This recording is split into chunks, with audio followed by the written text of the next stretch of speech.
Yeah, this is a rough week, but hey, we're going to navigate through it. First off, I'm starting Dak Prescott. Now, I get it. He gave you a stinker last week, but the Cowboys still have a shot to win the NFC East. As a Cowboys fan, I still don't get it, but heck, this is a great matchup against the Redskins. They just gave up 5 touchdown passes to Daniel Jones, so get Dak into your lineup. I'm also starting Marlon Mack, who was a starter for me last week. Had a great game against the Carolina Panthers. This week, he's got the Jacksonville Jaguars. They've allowed 7 touchdowns and the most fantasy points to running backs since week 13. And finally, Rashad Perriman.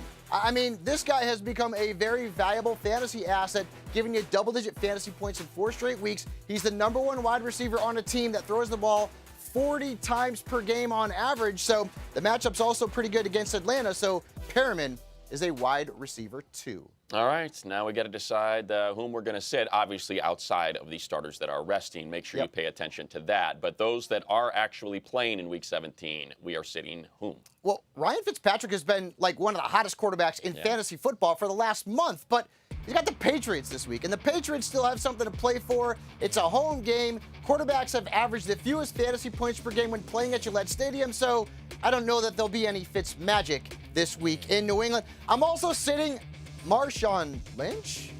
He's back, right? But you can't play him right now. He hasn't played in over a year. And Pete Carroll is saying that the Seahawks are going to lean on Travis Homer this week. So if you start a Seahawks running back, it should be Homer and not Marshawn Lynch. What a strange analysis. And finally, Mike Williams, who had given you double-digit fantasy points in 3 of his last 4 games, has scored 2 touchdowns in his last 3.